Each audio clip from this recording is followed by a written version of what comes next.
The wrench slipped from Owen's hand and clattered against the metal floor.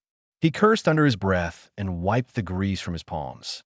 Another 12-hour shift at the repair docks, and his back already felt like someone had tied knots in every muscle.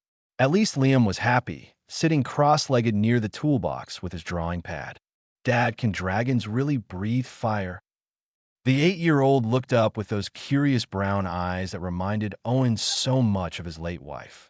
Some species can, buddy. Why do you ask? Because there's a huge ship that just docked. Tommy said it belongs to the Saurians. He said they look like dragons. Owen glanced toward the main bay doors. Sure enough, a sleek vessel with scales etched into its hull sat in Dock 7. The Saurians rarely came to Viridian 7. They considered most other species beneath their attention. He'd heard stories about their pride, their ancient culture, and their absolute refusal to let outsiders handle their technology. Finish your drawing. We'll be done soon. But soon turned into never when his supervisor appeared, looking nervous. Hayes, we need you on Dock 7. The Saurian ship took damage from a meteor shower. Their diplomat specifically requested our best mechanic. Owen frowned. They never let anyone touch their ships. Emergency protocols override tradition, apparently. The damage is severe enough that they can't make it home without repairs. You're up. 20 minutes later, Owen stood before a massive Saurian who towered over him by at least 3 feet. Scales the color of deep emeralds covered the alien's body, and amber eyes studied him with barely concealed disdain. You are the mechanic.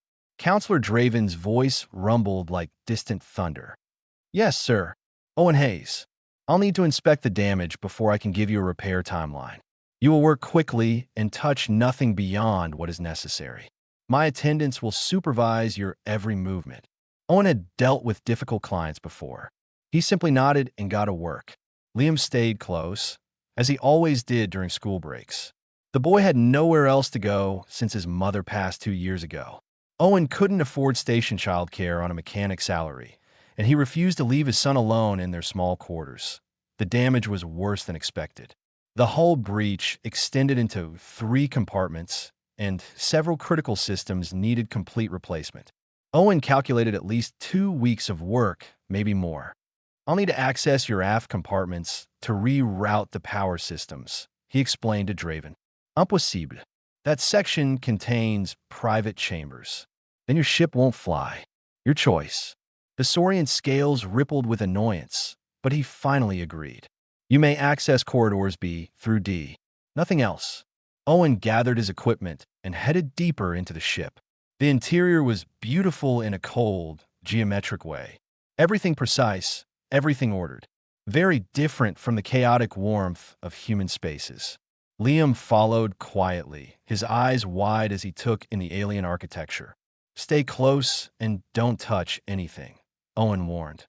The boy nodded, but his attention had already wandered to a doorway that stood slightly ajar.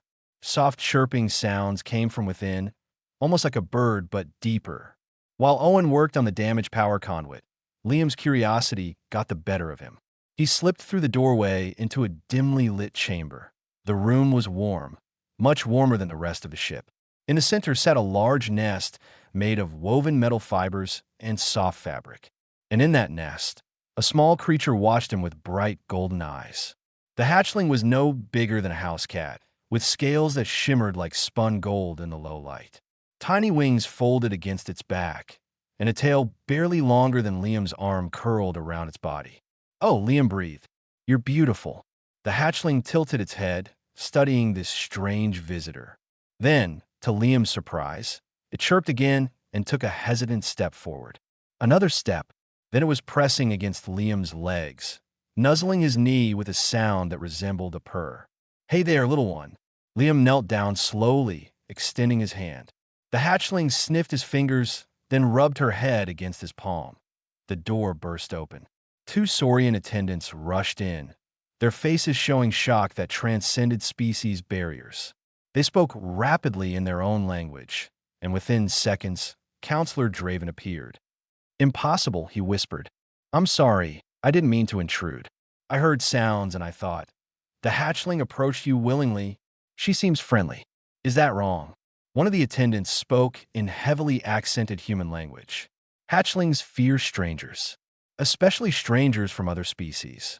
This one has never approached anyone outside her caretakers. Draven stared at the scene before him.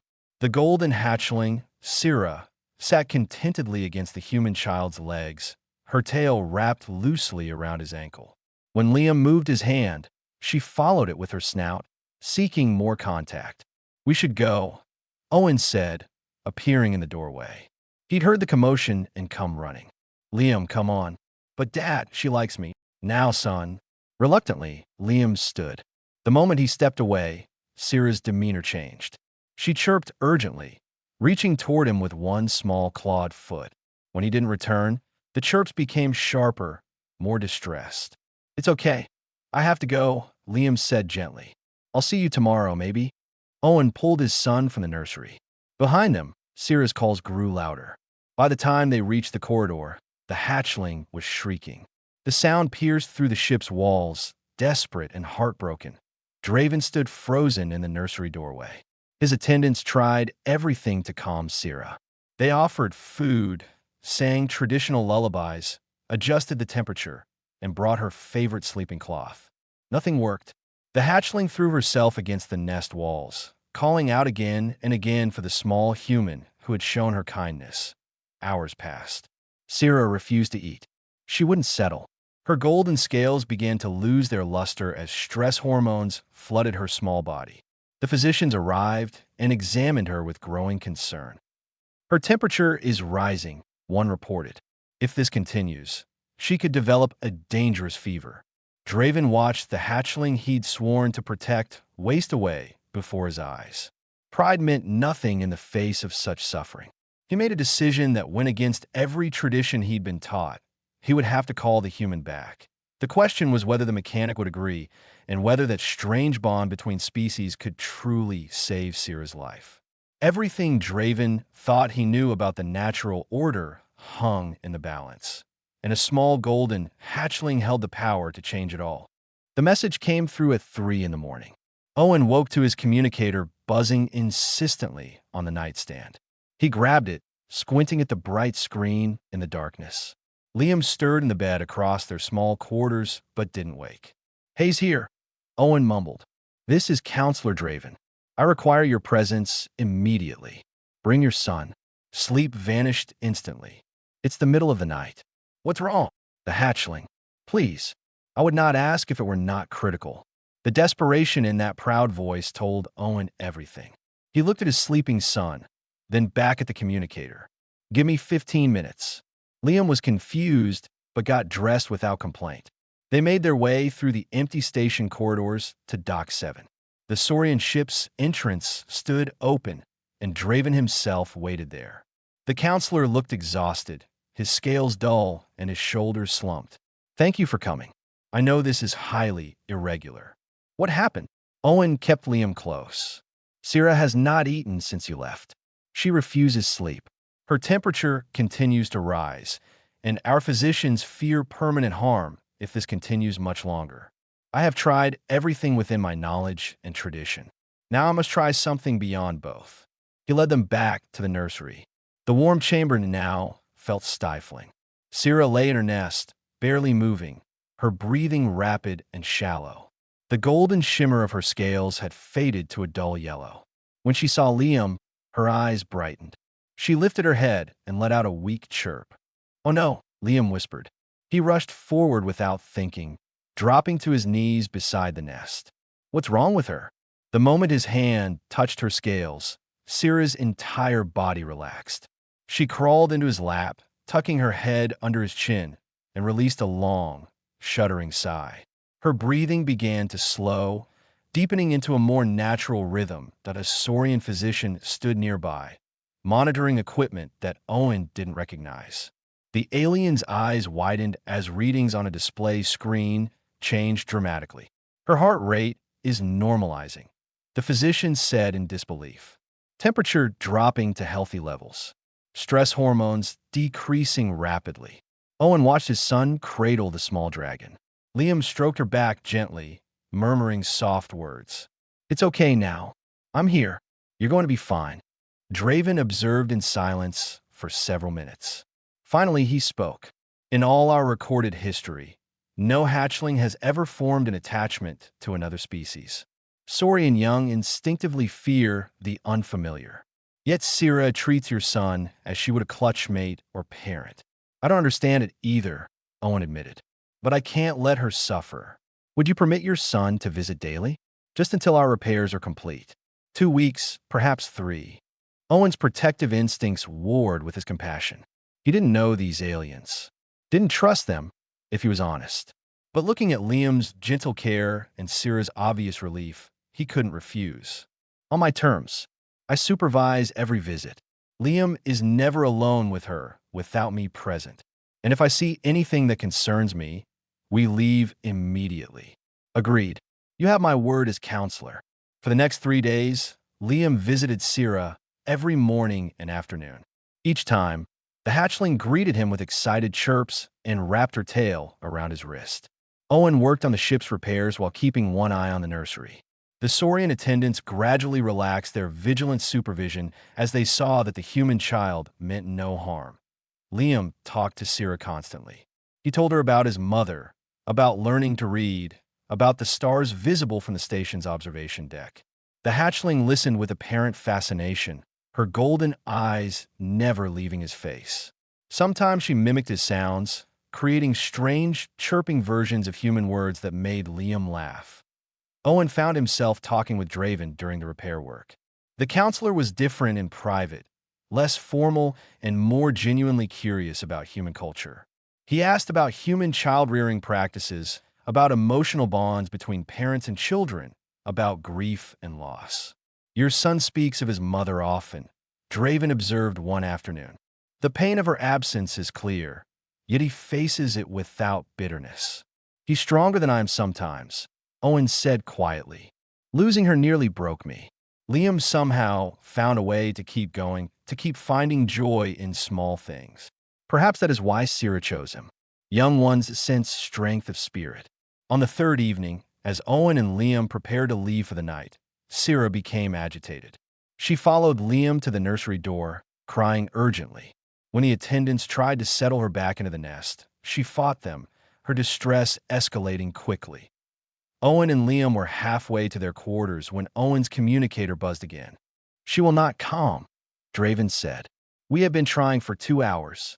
Hayes, I must ask something even more difficult than before. What now? Young Saurians require significant sleep for proper development. 14 hours per day at Syrah's age. She has slept only in brief intervals during your son's visits, never deeply, never for long. Tonight she refuses to sleep at all. Our physicians believe she needs your son's presence not just during waking hours, but also during rest. Owen's grip on the communicator tightened. You want my son to spend the night on your ship? I understand this is asking too much. But without proper sleep, Syrah's development will be compromised. Please, allow me to offer a solution. You may both stay in our guest quarters. Guards will be posted. You may remain in the nursery with your son throughout the night. I give you my personal guarantee of safety. Liam tugged on his father's sleeve. Dad, we have to help her. This is crazy, Owen muttered. But he'd already made his decision. One night, as a test. If anything feels wrong, we leave. They returned to the ship with sleeping bags and pillows. The nursery had been prepared with soft cushions on the floor beside Syrah's nest. Owen settled in, uncomfortable but determined. Liam lay down, and Syrah immediately curled against him, her small body fitting perfectly in the curve of his side. She tucked her head under his arm and closed her eyes. Within minutes, both children were breathing in sync, deep and peaceful. The hatchling's tail wrapped loosely around Liam's wrist like a living bracelet. Her scales gradually regained their golden shimmer as true, restful sleep took hold. The Saurian attendants watched in wonder. One whispered something in their language. Draven, observing from the doorway, felt something shift in his understanding of the universe. This human child, this supposedly primitive species, had accomplished what all of Saurian medical knowledge could not. As the night deepened, word spread through the ship. Crew members found excuses to pass by the nursery, catching glimpses of the impossible scene. The human hatchling singer, they called Liam in hushed tones. The one who sings peace to troubled hearts. Owen stayed awake long into the night, watching over both children. He thought about the strangeness of it all, about connections that transcended biology and culture, about the way his son's capacity for love seemed limitless. He didn't know then that this was only the beginning, that the bond forming between boy and hatchling would soon face its greatest test. 5 days into the arrangement, Owen had grown almost comfortable with the routine. Liam spent his days playing with Syrah in the nursery, while Owen worked on the ship's damage systems. At night, they slept beside the hatchling, and she rested peacefully until morning. The Saurian crew had stopped staring, though Owen caught them watching sometimes with expressions he couldn't quite read. Then Liam woke up sneezing. "Just allergies, Dad," the boy insisted, rubbing his nose. "I'm fine." But by midday, Liam's eyes were watery and his throat sounded scratchy. Owen felt his forehead and cursed silently. Fever. Nothing serious, just a common cold that was going around the station. For humans, it meant a few days of discomfort. For the Saurians, it apparently meant panic. The physician who'd been monitoring Syrah took one look at Liam and immediately summoned Draven. Within minutes, the counselor arrived with 3 medical specialists, all talking rapidly in their language. "Your son is ill," Draven stated. "It's just a cold. He'll be fine in a few days. You do not understand. We cannot risk the hatchling's exposure to human pathogens. Syrah must be isolated immediately." Owen's frustration flared. "You've had us sleeping in the same room for almost a week. If she was going to catch something, it would have happened already. We cannot take that chance. Please collect your belongings. You will both need to undergo medical clearance before any further contact." The attendants entered the nursery and began preparing to move Syrah to a quarantine chamber. The hatchling sensed the tension and pressed herself against Liam's legs, chirping nervously. When one attendant reached for her, she hissed and snapped her small jaws. "Syrah, it's okay," Liam said softly, despite feeling miserable. He stroked her head. "You have to go with them for a little while. Come, young one."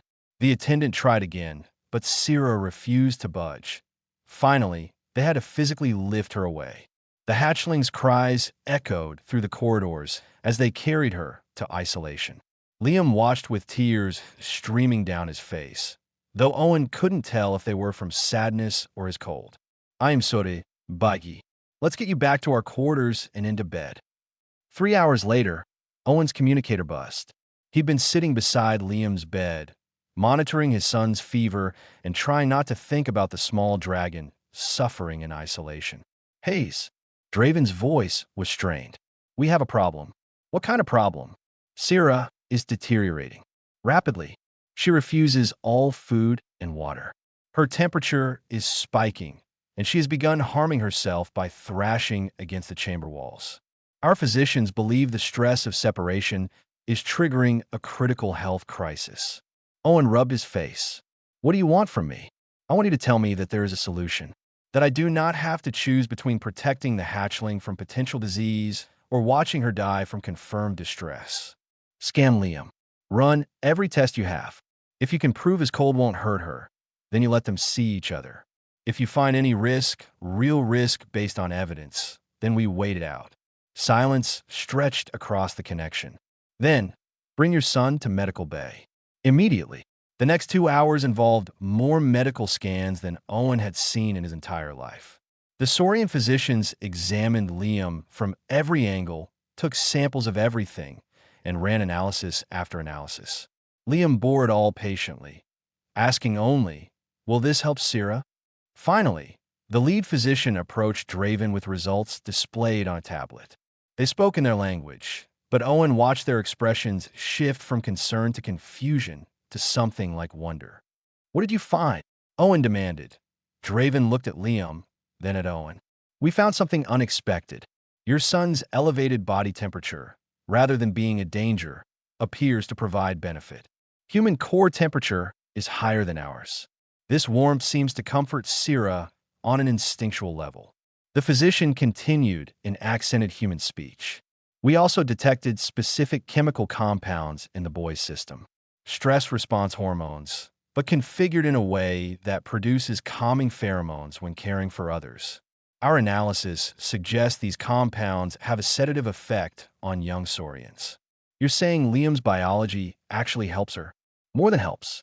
We believe the hatchling is not merely emotionally attached to your son. She is physiologically responding to his presence in ways that promote her health and development. Owen absorbed this information slowly. So the cold presents no danger to saurian physiology. Our immune systems are incompatible with human viruses. We should have realized this, but tradition and caution made us fearful. Can Liam see her now? Draven nodded, if he is willing, despite his own discomfort. Liam was already standing. I want to see her. They brought him to the isolation chamber. Through the transparent wall, Syrah lay curled in the corner, her scales dull, her breathing labored. When she saw Liam, she struggled to her feet and threw herself against the barrier, crying desperately. The physicians deactivated the quarantine field. Liam entered slowly and knelt down. Syrah rushed to him, climbing into his lap and pressing her head against his chest. Her whole body trembled. I'm here now. I'm so sorry they took you away. Gradually, Syrah's trembling eased. Her breathing slowed.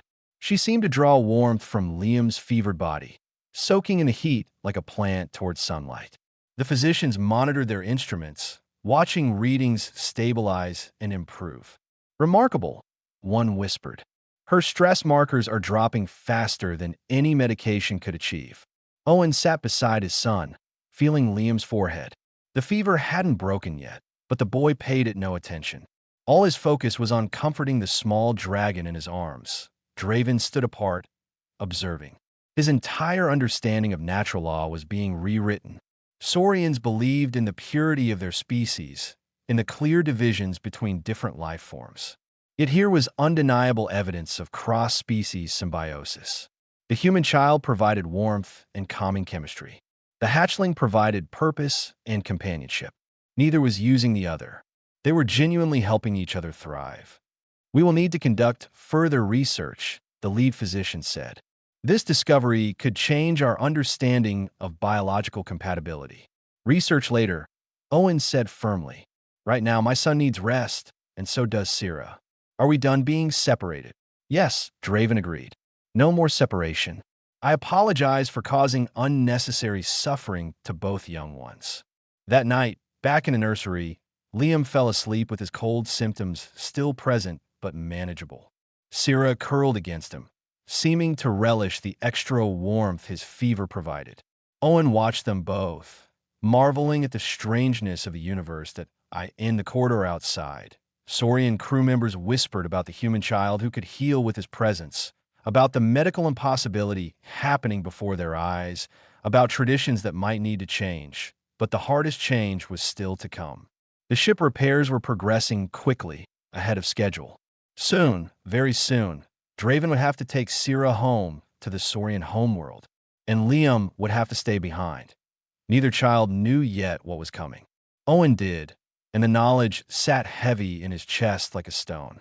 The medical research continued even as Owen finished the final repairs on the ship's damaged systems. Saurian physicians arrived from nearby stations, drawn by reports of the impossible human-dragon bond. They observed Liam and Syrah constantly, recording data, taking measurements, analyzing every interaction. Liam's cold had passed after 3 days, but the fever period had taught the scientists something crucial. They monitored temperature variations, tracked hormone levels, mapped neural responses. What they discovered went beyond simple companionship. Owen sat in Draven's private quarters, reviewing the findings. The counselor had requested this meeting alone, away from the bustle of crew and researchers. Your species should not be compatible with ours in any way, Draven said, pulling up data files on a display screen. Yet the evidence shows remarkable biological synchronization. The screen showed charts comparing human and saurian physiology. Highlighted sections indicated points of unexpected overlap. Human children produce oxytocin when caring for others. This hormone creates feelings of bonding and trust in humans. However, our physicians discovered that when Liam is near Syrah, his oxytocin production triggers a secondary chemical cascade. The resulting compounds become airborne through his breath and skin, and Syrah breathes them in, Owen said, beginning to understand. Exactly. Her neural receptors respond to these compounds as if they were produced by a saurian parent. It activates her natural bonding instincts. But more than that, it regulates her stress responses and promotes healthy development. Owen leaned back, trying to process it all. You're saying my son is basically drugging your dragon with kindness? A crude but accurate description. The effect is mutual, however. Our scans show that Syrah's presence also benefits your son. Her purring vibrations occur at a frequency that reduces human anxiety. The responsibility of caring for her has given him purpose and confidence. Draven pulled up another file. We found something else while researching this phenomenon. Ancient texts from our historical archives. Most Saurians dismiss them as mythology, but I believe they may contain truth. The screen displayed images of old manuscripts covered in flowing Saurian script. Draven translated as he scrolled through them. These texts speak of an age when our ancestors lived alongside another species. The texts call them warm bloods, creatures that walked on two legs and possessed great empathy. The stories claim these beings served as guardians and companions to Saurian young, providing comfort and protection that our cold-blooded nature could not. What happened to them? The texts do not say. They vanished from our records approximately 10,000 years ago. Most scholars believe they were simply mythological constructs, invented to explain why our hatchlings sometimes struggle with anxiety and attachment. But now I wonder. Owen studied the ancient illustrations. The warm bloods depicted looked nothing like humans, but the relationship they shared with young Saurians seemed eerily familiar. You think humans might be related to these extinct guardians? Not related, but perhaps similar enough in key biological ways that Syrah's instincts recognize your son as a suitable caregiver. Evolution sometimes produces parallel solutions across different worlds. A soft chime interrupted them. One of the physicians appeared on the communication screen, excitement clear in her expression. Counselor, we have completed the final analysis. The results confirm our hypothesis. The human child's presence is not simply beneficial for the hatchling. It is optimal. No Saurian caregiver, no medication, no environmental adjustment produces the same positive outcomes. By every measurable standard, Syrah thrives best when with the boy. Draven dismissed the call and sat in silence. Owen watched the counselor's internal struggle play out across his features. The repairs are complete, Draven finally said. We can depart tomorrow if needed. Our schedule requires that I return Syrah to the homeworld within the week. She is the daughter of High Counselor Thess, who died in the meteor storm that damaged our ship. Owen's stomach dropped. I didn't know. Few do. Thess was traveling in secret, attempting to negotiate peace treaties away from public scrutiny. Her final act was to seal Syrah in an emergency pod before the hull breach. She made me promise to raise her daughter with compassion above tradition. At the time, I thought I understood what she meant. And now I know that compassion sometimes requires us to abandon everything we thought we knew. Thess was progressive for a Saurian. She believed our species had grown too rigid, too isolated. She wanted Syrah raised to be different, to be open to new ideas. I am beginning to understand the depth of her vision. Owen thought about his own son, sleeping peacefully in the nursery with a dragon curled against him. What are you going to do? I do not know yet, but I must decide soon. Over the next 2 days, Owen watched Draven meet with his crew, consult with physicians, and spend long hours reviewing the ancient texts. The counselor seemed to age before Owen's eyes, the weight of his decision pressing down on him. Meanwhile, Liam and Syrah remained blissfully unaware of the approaching separation. They played games of chase through the corridors. Liam taught Syrah to recognize human words, and she taught him the meaning of different chirps and tail movements. They napped together in the afternoon sun that streamed through the ship's observation ports, a tangle of human limbs and dragon scales. Other Saurians on the ship had softened their attitudes. They no longer viewed Owen and Liam as inferior outsiders, but as strange guests who had brought unexpected gifts. Some even thanked Owen for the care his son provided. Awkward attempts at bridge building that touched him more than he wanted to admit on the evening of his seventh day. Draven called Owen to the observation deck. The counselor stood before the large viewport, staring out at the stars. I have made my decision, Draven said without preamble. Tomorrow, I will contact the High Council and present our research findings. I will request permission to establish an unprecedented arrangement. What kind of arrangement? One that honors both Thess's dying wish and the undeniable scientific evidence. One that may change the relationship between our species forever. Draven turned to face Owen. But first, I need to know if you and your son would be willing to consider a life far from this station, far from everything familiar. Owen's heart raced. What are you asking? I am asking if you would entrust me with your future, as I am entrusting you with Syrah's well-being. The answer I receive tomorrow from the council will determine whether we move forward or whether I must break the hearts of two children who should never have been separated in the first place. In the nursery, Liam sang softly to Syrah, a lullaby his mother used to sing to him. The hatchling listened with half-closed eyes, her tail wrapped around his wrist like always. Neither of them knew that tomorrow would determine whether their bond would survive or shatter. Owen stood beside Draven, looking out at distant stars, and hoped that compassion would prove stronger than tradition. Owen woke to find Liam already awake, staring at the ceiling. Syrah slept peacefully between them, her breathing slow and steady. Dad, when do we have to tell her? Owen's chest tightened. He'd been dreading this conversation. Tell her what, buddy? That we're leaving. That she has to go home without us. Liam's voice was small, carefully controlled. I'm not stupid. I heard you and Counselor Draven talking yesterday. Owen sat up and put his arm around his son. We haven't decided anything yet. Draven is making a call to his council today. We'll know more after that. But even if they say yes to whatever he's asking, Syrah still has to go to the Saurian homeworld, right? And we live here. Sometimes things change in ways we don't expect. Let's just wait and see. But waiting proved harder than either of them anticipated. Draven had scheduled the quantum communication with the High Council for midday station time. Until then, everything hung in uncertain suspension. Liam spent the morning with Syrah, playing with unusual intensity. He taught her a new game, tried to make her laugh more than usual, and held her close whenever she settled. Syrah seemed to sense his anxiety. She stayed closer than normal, chirping soft reassurance whenever he fell quiet. At noon, Draven entered the communications chamber alone. The quantum link took several minutes to establish, the distance to the Saurian homeworld requiring massive amounts of energy to bridge instantaneously. When the connection finally stabilized, 12 council members appeared on the display screens, their scaled faces grave and imposing. Counselor Draven, the eldest member, spoke.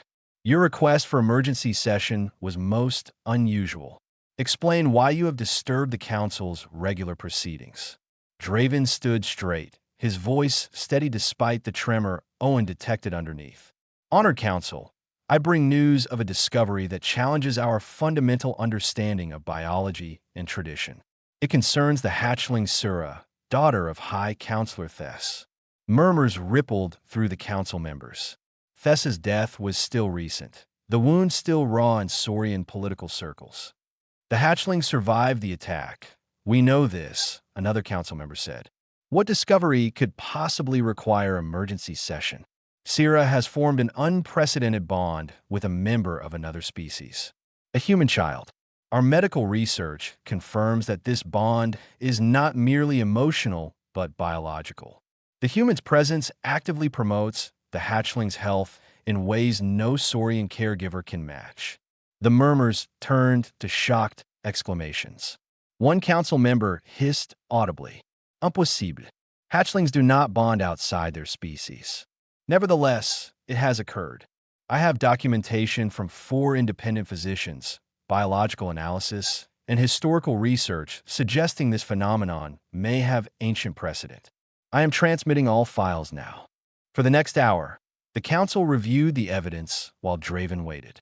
Owen watched through a secondary monitor in the next room, his hands clenched into fists. Liam sat in the nursery with Syrah, both children blissfully ignorant of the discussion that would determine their future. Finally, the eldest council member spoke again. The evidence is compelling, but it changes nothing. Tradition demands that Sira be raised on the homeworld, among her own kind. You will bring her home as planned. Honored elder, if I may speak. A younger council member leaned forward. High Counselor Thess's final words were recorded in the ship's log. She specifically requested that her daughter be raised with compassion above tradition. Should we not honor that wish? Compassion does not mean abandoning our entire cultural heritage. Draven took a breath. I propose a compromise. Appoint me as guardian to continue Sira's care, as Thess requested. Allow the human child and his father to relocate to the homeworld as cultural liaisons. They would live under our protection and supervision. The boy would serve as companion to Sira until she reaches maturity, approximately 5 years. In exchange, the father would teach us about human child-rearing practices, perhaps helping us understand why our hatchlings struggle more than they did in ancient times. Silence fell across the communication link. Owen's heart hammered against his ribs. Relocate to the Saurian homeworld. Leave the station. Leave everything familiar. Move to an alien world where humans were virtually unknown. This is madness, one council member declared. Allowing aliens to live among us, to influence a high counselor's daughter? It sets a dangerous precedent. Or it sets a precedent of adaptation and growth, another countered. Our species has grown stagnant. Perhaps Thess saw this. Perhaps her dying wish was meant to push us forward. The debate raged for another 30 minutes. Arguments flew back and forth, voices raised in passion and principle. Owen couldn't follow all of it, but he understood enough to know the council was deeply divided. Then the eldest member raised her hand for silence. We will vote. But first, Counselor Draven, show us this human child. Let us see for ourselves what has caused such disruption. Draven turned to Owen, who nodded. They brought Liam to the communications chamber, carrying Sira with him. The hatchling blinked at the screens full of imposing saurian faces, then buried her head against Liam's shoulder. What is your name, young one? The eldest council member asked. Liam Hayes Mong. His voice was quiet but steady. Do you understand what is being discussed here? I think so. You're deciding if Sira and I can stay together. And if we say no, if we require separation. Liam's eyes filled with tears, but he didn't look away. Then I'll be really sad. But I'll understand. I just want Sira to be happy and safe, even if that means she has to go without me. He stroked the hatchling's head gently. Sira chirped and nuzzled closer. The simple gesture of affection, the obvious bond between them, played out in front of the entire High Council. Play the recording, the eldest member commanded. The one from the research files. The lullaby. A technician accessed the file and played it through the speakers. Liam's voice filled the chamber, singing the gentle melody his mother had taught him. On the recording, Sira's breathing slowed and deepened, falling into peaceful sleep within seconds. The eldest council member's expression softened almost imperceptibly. High Counselor Thess was my clutchmate. We hatched together, grew together, led together. I knew her mind better than anyone. She would have found this situation both impossible and perfect. She looked at each council member in turn. We vote now. Those in favor of Counselor Draven's proposal. 6 hands rose. 6 against 6. A tie. The eldest member sat back. As presiding elder, I cast the deciding vote in cases of deadlock. I vote in favor. The human child and his father are granted permission to relocate to the homeworld under the terms Counselor Draven specified. This arrangement will be reviewed annually. Any harm to the hatchling will result in immediate termination of the agreement. Owen felt his knees go weak. Liam looked up at him, confused. Dad, what does that mean? It means we're moving, buddy. We're going to live with Sira. The boy's face transformed, joy and disbelief mixing together. He hugged Sira tighter, and the hatchling chirped happily, sensing his excitement without understanding its cause. Draven bowed to the council. You honor both the memory of Thess and the future of our people. Thank you. As the communication link closed, Owen met Draven's eyes. The counselor looked exhausted, but relieved. I hope you understand what you have agreed to, Draven said. Life on the home world will not be easy for you. Many will resent your presence. Some will actively oppose it. We'll manage, Owen said, watching his son laugh as Syrah tried to climb onto his head. For that, we'll manage anything. The 3 days before departure passed in a blur. Owen sold most of their possessions, keeping only what could fit in 2 travel cases.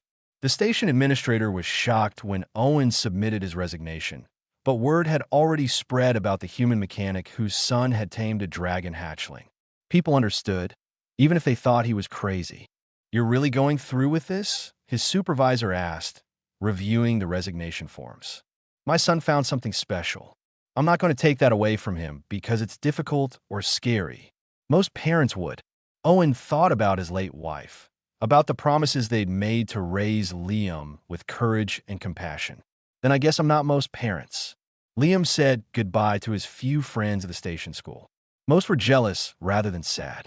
Living on an alien homeworld, having a dragon as a best friend, it sounded like an adventure from the stories they read. Only Liam seemed to understand the weight of what was coming. I'm scared, Dad, he admitted the night before departure. What if they don't like us there? What if I can't make any friends? You've already made the most important friend you'll need. The rest will come with time. Syrah, sensing Liam's distress, crawled into his lap and purred. The vibrations always calmed him, just as the Saurian physicians had documented.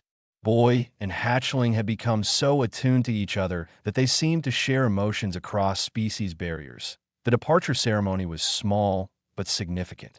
Draven had invited station leadership and several prominent Saurians who'd been following the situation. He wanted witnesses to this historic moment, evidence that change was possible. As Owen and Liam walked up the boarding ramp for the last time, the station administrator called out, "Good luck, Hayes family. You're braver than I'll ever be." The journey to the Saurian homeworld took 6 days through hyperspace. Liam spent most of it with Syrah, teaching her new games and practicing the Saurian words Draven was teaching him. Owen used the time to learn everything he could about Saurian culture, customs, and expectations. You will face opposition, Draven warned during one of their planning sessions. Many view this arrangement as a corruption of tradition. Some council members voted in favor only because they respect Thessa's memory, not because they support the principle. I'm a mechanic from a border station. I'm used to people underestimating me. This will be different. You will be representing your entire species. Every action, every word will be scrutinized and judged. Owen looked through the viewport at the stars streaming past. Then I'll be careful, but I won't apologize for being human or for my son caring about Syrah. When they finally dropped out of hyperspace, Owen got his first look at the Saurian homeworld. The planet was beautiful, covered in vast emerald forests and crystal blue oceans.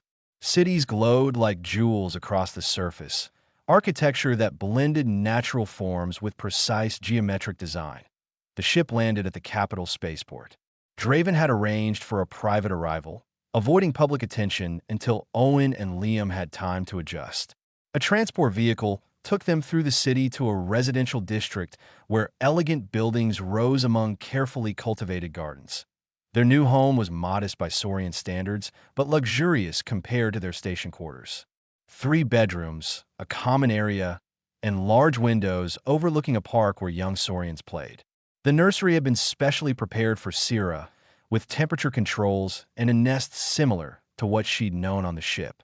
"This is amazing," Liam breathed, exploring each room with wide eyes. "Do not become too comfortable," Draven cautioned. "Tomorrow, the real work begins." Liam will be enrolled in a youth education facility with Syrah. Owen, you will meet with cultural scholars who wish to understand human child development. Both of you will be studied, questioned, and tested constantly. That first night in their new home, Liam couldn't sleep. The sounds were different, the air smelled strange, and everything felt overwhelmingly foreign. Syrah sensed his anxiety and stayed pressed against him, purring steadily. "We're really here," Liam whispered, "on an alien planet. This is crazy." But morning brought new challenges. The education facility was enormous, serving hundreds of young Saurians. When Owen and Liam arrived with Draven and Syrah, every head turned. Whispers followed them through the corridors. Some looked curious, others openly hostile.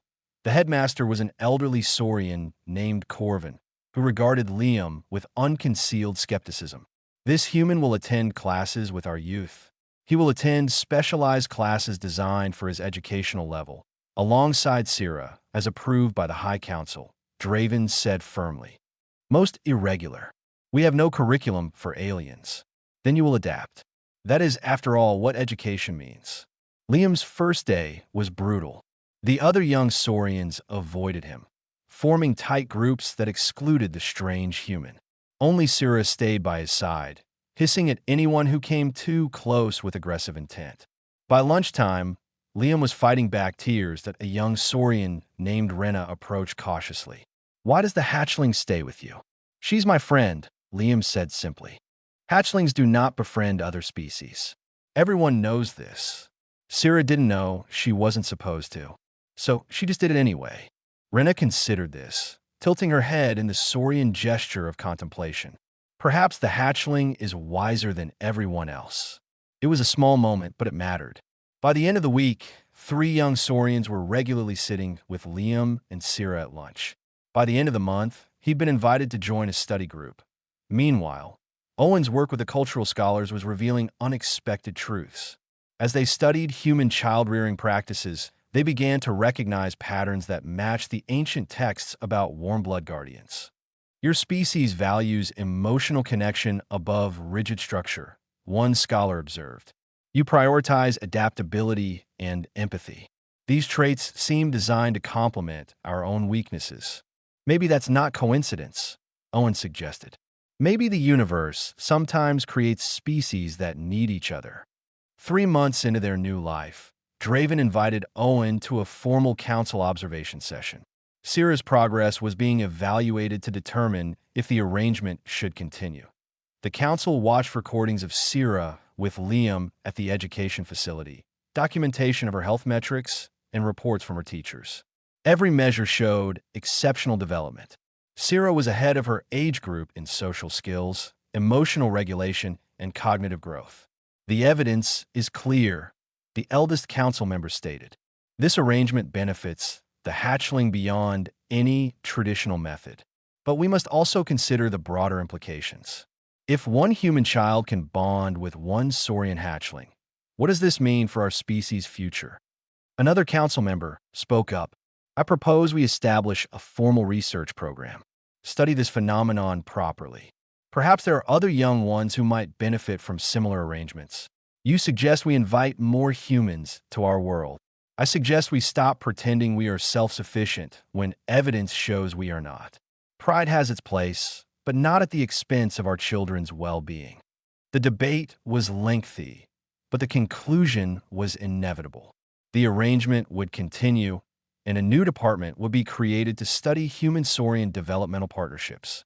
Owen would lead the human side, helping to train others who might follow in their footsteps.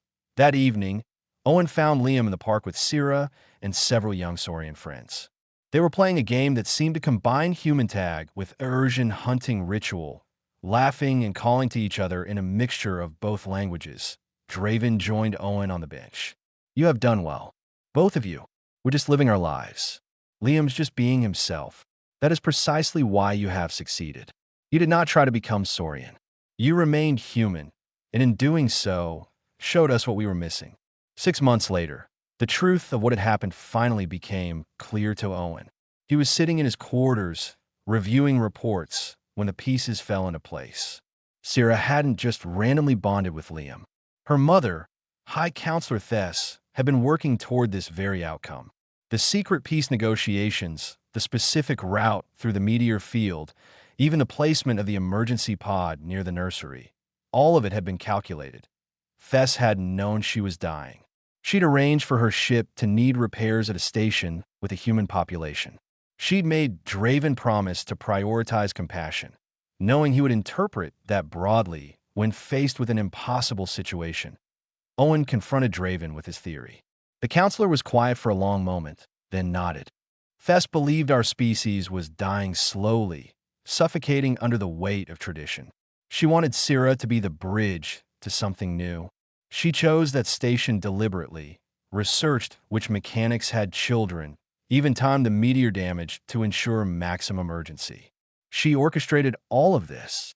She gave it the best chance to succeed. But the bond between your son and Syrah, that was real. No one could have forced that. Fess simply created the opportunity. Liam and Syrah did the rest. Owen thought about his son, about the courage it took for an 8-year-old to move to an alien world, about the gentle heart that had seen past scales and claws to the lonely hatchling underneath. Fess would have liked Liam, Draven said quietly. She would have been proud of what they've built together. 2 years passed. Liam grew taller, his voice beginning to change. Syrah grew larger, her wings developing enough for short flights. They remained inseparable, their bond deeper than ever. Other humans had come to the homeworld, other partnerships had formed. The program was expanding, slowly reshaping Saurian society. One evening, Liam and Syrah sat together watching the sunset. The sky turned shades of purple and gold, painting the city in otherworldly light. "Do you remember the station?" Liam asked. Syrah chirped an affirmative. She understood human speech now, though she couldn't speak it. "Do you ever wish things had been different? Normal?" Syrah looked at him with those golden eyes and made the Saurian gesture for negation. Then she wrapped her tail around his wrist, just as she had that first day in the nursery, and rested her head on his shoulder. Some bonds transcended explanation. Some friendships defied all logic and biology. And sometimes, the truth that left everyone speechless was simply this: love finds a way, even across the stars, even between species that should have remained strangers. Liam and Syrah proved it every single day.